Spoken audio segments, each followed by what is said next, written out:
Well, talking of disputes, Prince Harry and Meghan's explosive docuseries has been making headlines, hasn't it, right around the world, with a massive 2.4 million people turning into the first episode. First three, wasn't it, actually? More than double the Crown season 5 premiere. We know how popular that was. Absolutely, and it ain't over yet, obviously, because in the latest trailer, Harry, and this came out yesterday, says that they were happy to lie to protect his brother William. But who is Harry referring to? Who is the they? To see this institutional gaslighting. I wasn't being thrown to the wolves, I was being fed to the wolves. They were actively recruiting people to disseminate disinformation. They were happy to lie to protect my brother. They were never willing to tell the truth to protect us.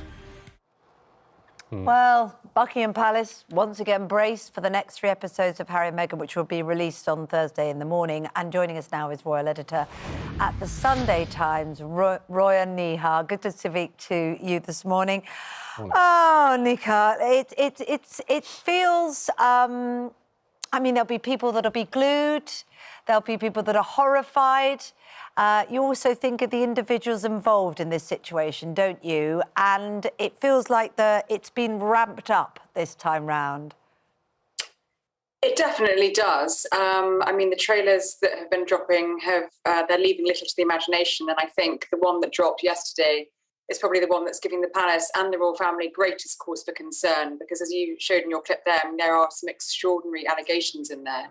And if Harry and Meghan are able to back up those claims with hard evidence, the palace will have a lot to worry about. But, I mean, that's the thing, as you mentioned, who exactly are they that they're talking about? It's not clear from the overlays of images of the palace, of newspapers. So it feels like from the trailer yesterday that they're going to have both in their targets again. Well, you're an insider. As you say, it's an open question based on the trailer, but what are your instincts here? Do you think that he was talking about the palace, or do you think he was talking about the media, or both?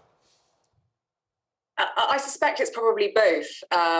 Just picking up on a little bit of what we heard in the Oprah Winfrey interview last year. You'll remember there was a very specific example that Meghan gave of feeling that the palace didn't adequately correct her version of events, of making Kate cry. That was reported, and actually then reported that it was the other way round, and Meghan said, Kate made me cry.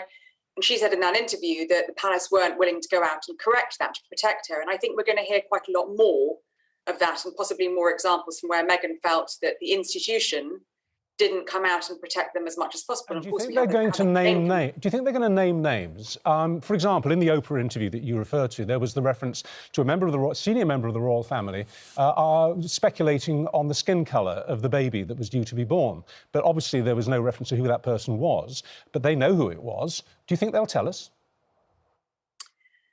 The honest answer is I really don't know. My only sort of inkling there is that Harry must surely feel he has to keep something back for his book that's being published in January. So, you know, if I was Penguin Random House, the publishers, I'd be hoping that he's keeping some corkers back for them. I'm not sure whether that, you know, how much more is there to say, but I think what drops on Thursday is going to, just from the coverage alone today, it's going to be pretty explosive. I mean, I suppose they didn't come out and defend on one level, but then they don't come out and speak at all, do they, the palace generally? So maybe Harry doesn't understand that. Marvin, I know that you've been following this and perhaps have sympathies with the urge of Harry and Meghan to want to speak out and tell their own story.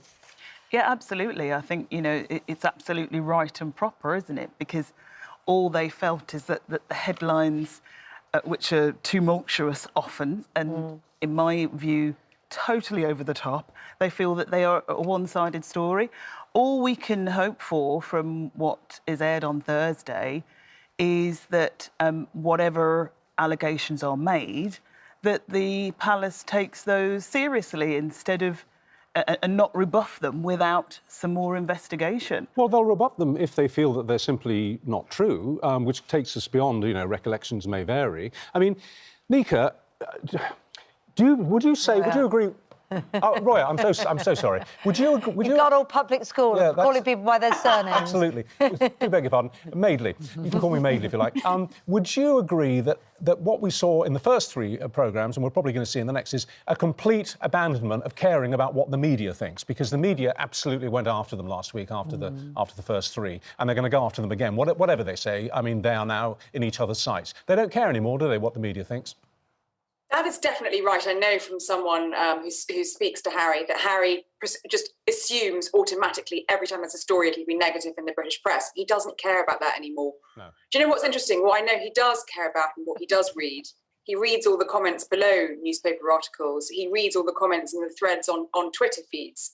So, you know, he will still be getting a lot of reaction from that. No, of course he doesn't care what the media thinks. I think, you know, caring about the media, I think Harry stopped quite a long time ago, although it hasn't stopped him suing them. One last question to you. It's an observation, really. I certainly felt, I watched all 3 back-to-back last week, I thought, as far as Harry was concerned, I was looking at a very damaged person, particularly to do with his childhood and his mother's death. He seems to have been stuck, really, in that tragedy of the past. Would you agree that that's how he came over, or do you have a different view? No, I totally agree. No one would underestimate the damage caused to Harry by the loss of his mother and how horrendously hard that has been for him for years and years and years. But let's not forget there are 2 sons of Diana. Yes. And I suppose there are 2 different ways of dealing with it. And Harry has chosen this particular path. And I think, you know, that will be a cause for concern for his family. But of course, no one would ever underestimate what he has gone through and the loss he suffered. That comes through with every interview he gives now. I think so as well. Yeah. So much pain around. Good to speak to you, Roya Nikkhah from Maidley and Garraway. Good to speak to you as well, Marvin, as always.